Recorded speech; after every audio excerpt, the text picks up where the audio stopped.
La parole est à Monsieur Gilles Lurton. Merci Monsieur le Président, Monsieur le Premier ministre, mais je crois qu'il est parti.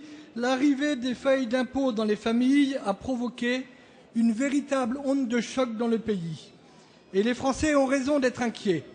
Inquiets en raison de la multiplication des signaux contradictoires donnés par votre majorité depuis plus d'un an. Le Président de la République lui-même, le premier, promettait en mars 2013 qu'en dehors de la hausse de la TVA déjà votée, il n'y aurait aucune augmentation d'impôts. Le 14 juillet, il annonce qu'il ne ferait d'augmentation d'impôts que si elles sont indispensables. Ces déclarations contradictoires démontrent une chose, votre unique réponse à tous les problèmes est l'augmentation des prélèvements. 22 milliards en 2012, 33 milliards en 2013. Cette inquiétude des Français est aussi fondée sur un nouveau coup de massue fiscal qui se prépare pour les classes moyennes et pour les familles. Monsieur le ministre du Budget, qui est resté, affirmait ces jours derniers ne pas vouloir être le ministre des Impôts, mais le ministre des Économies. Nous savons aujourd'hui qu'une hausse de la TVA, qu'une baisse du plafond du quotient familial, qu'une hausse des cotisations retraite pour les salariés et bien d'autres sont en préparation.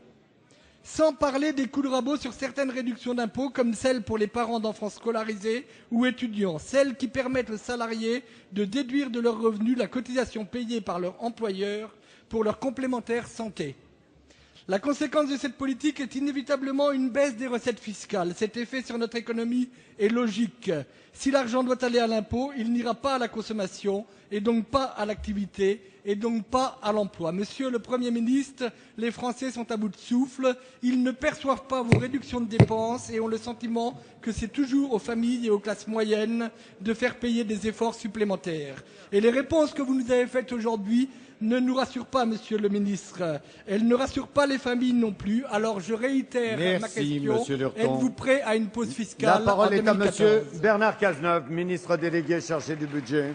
Monsieur le député, quelques éléments de réponse très simples à votre question qui s'interroge sur la possibilité de diminuer les dépenses et sur l'évolution des impôts. Pour ce qui concerne la diminution des dépenses, nous présentons un budget avec une diminution des dépenses de l'État de 1,5 milliard d'euros, ce qui est historique, tout simplement parce que nous avons réussi à documenter 15 milliards d'économies, 9 milliards sur l'État et 6 milliards sur la sphère sociale. 15 milliards d'économies, je veux quand même vous rappeler, je suis sûr que vous ne l'avez pas oublié, que la révision générale des politiques publiques, qui est pour vous emblématique de ce qu'il faut faire en matière de gestion de l'argent public, aura dégagé en 5 ans une économie nette de 10 milliards d'euros.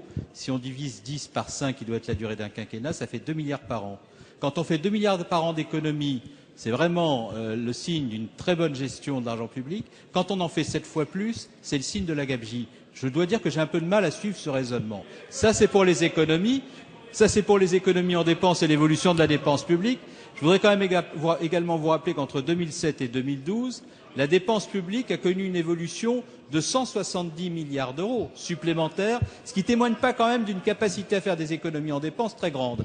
Ensuite, je voudrais vous parler des prélèvements obligatoires. Les chiffres que vous avez donnés sur 2012 sont tout à fait faux. En 2012, vous avez fait 13 milliards d'euros de prélèvements sur les Français, après en avoir fait 20 en 2011. Vous avez procédé à la non-indexation du barème de l'impôt sur le revenu. Vous avez laissé dans cette Assemblée un taux de TVA à 21,2%, ce qui aurait conduit à prélever 12 milliards de TVA sur les Français. Eh bien tout ça, Monsieur le député, nous le corrigeons.